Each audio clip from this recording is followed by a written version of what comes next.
Para nelayan berada di laut lepas. Kaum ibu sedang sibuk di dapur. Anak-anak usia sekolah menikmati hari libur. Sebagian pemuda sedang berolahraga. Sebagian lagi bersiap-siap menuju pantai untuk rekreasi. Para buruh bangunan sedang bekerja. Suasana pasar hiruk-pikuk dengan berbagai transaksi. Burung-burung baru saja meninggalkan sarang.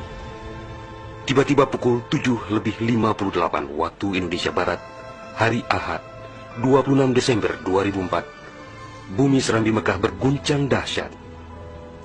Guncangan gempa pada 8,9 skala Richter itu berlangsung puluhan menit tanpa henti. Bumi bergerak ke bawah dan ke atas, ke kiri dan ke kanan, berayun-ayun terus-menerus.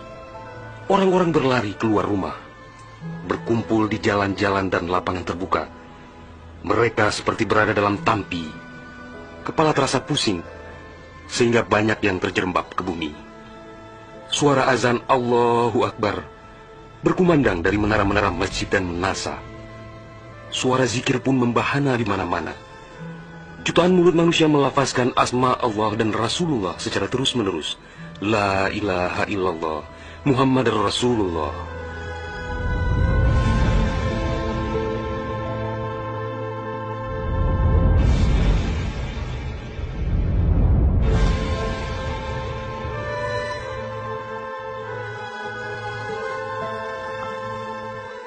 Seusai gempa dahsyat itu, sebagian orang pergi untuk melihat-lihat situasi, karena terbetik kabar bahwa di tempat tertentu ada bangunan yang rubuh, ada tanah yang terbelah, dan ada pula rumah yang ditelan bumi. Tidak terpikirkan oleh mereka apa yang akan terjadi setelah itu. Tidak ada tanda-tanda alam yang begitu kentara. Tidak ada yang mampu menafsirkan dan menduga sebentar lagi akan terjadi bencana maha dahsyat yang meluluh lantakkan permukiman penduduk sepanjang pesisir Aceh. Tidak ada pula yang mampu menerjemahkan berbagai firasat atas pusaran nasib yang bakal menimpa tanah rencong. Juga hampir tidak ada yang memahami tanda alam, manakala air laut surut beberapa ratus meter. Orang-orang di pesisir pantai tampak asyik mengumpulkan ikan yang menggelepar-gelepar. Bahkan air sungai pun mengering. Namun tidak ada yang dapat membaca tanda-tanda itu. Mereka seakan melupakan gempa yang baru berlalu.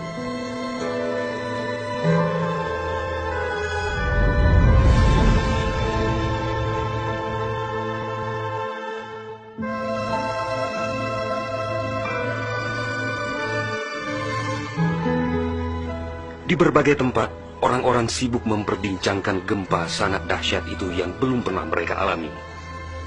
Namun tak lama kemudian orang-orang mendengar bunyi dentuman sangat keras, disusul suara gemuruh dari arah laut.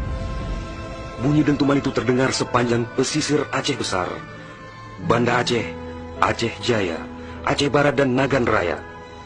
Orang-orang mengira itu adalah bunyi bom. Memang sebelumnya sering terdengar bunyi bom yang menghiasi kehidupan orang Aceh ketika itu, karena Aceh dalam situasi konflik bersenjata.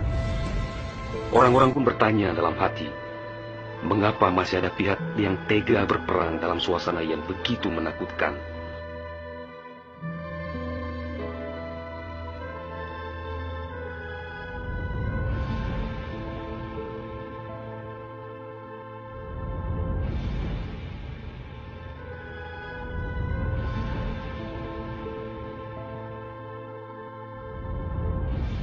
Orang-orang mengira pagi itu hanya sekedar gempa.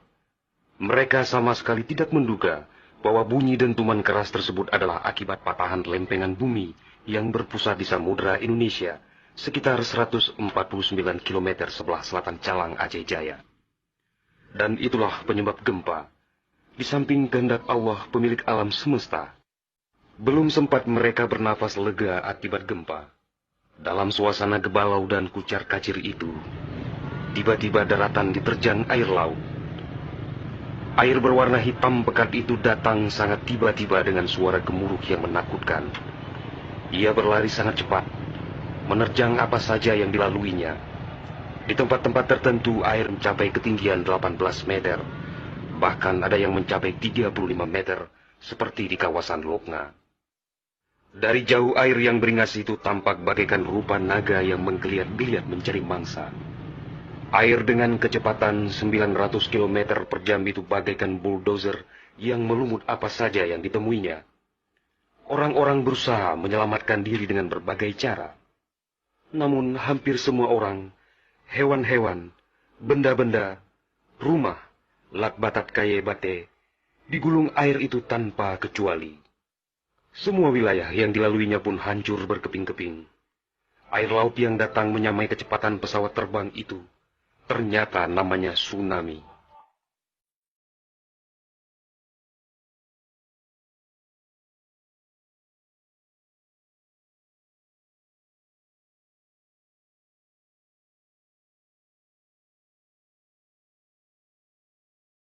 Kekuatannya memang luar biasa. Kapal apung PLN yang diparkir di perairan Uleliu, Banda Aceh, digelandang tsunami sampai 3 km ke darat. Kapal itu sekarang menjadi objek wisata tsunami. Demikian juga kapal angkut Semdalas milik PT SAI diseretnya ke atas badan jalan negara Banda Aceh melabuh di Loknga. Kapal-kapal nelayan ukuran besar yang diparkir pelabuhan ikan di Lampulo, Banda Aceh, banyak yang terdampar ke pusat kota. Termasuk mesin cetak harian Serambi Indonesia digerungcut di bawah tsunami sejauh 1 km. Kendaraan roda 4 hancur tak berwujud. Rumah dan toko-toko serta bangunan lain yang kokoh pun hancur lebur rata dengan tanah. Semuanya di luar dugaan manusia, seakan sebuah mimpi buruk yang sangat langka.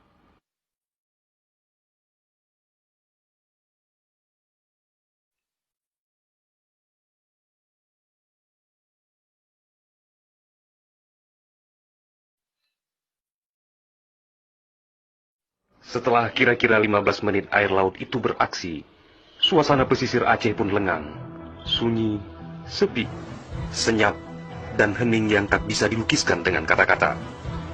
Sebagian besar permukiman penduduk rata dengan tanah, seakan instrumentalia kehidupan telah berakhir sampai di sini.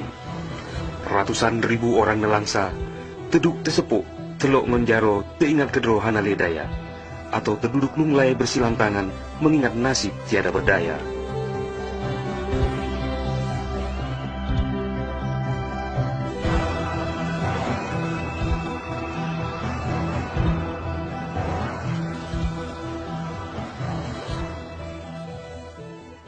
Tsunami yang diakibatkan gempa tektonik itu juga melanda Malaysia, Thailand, India, Maladewa, Sri Lanka,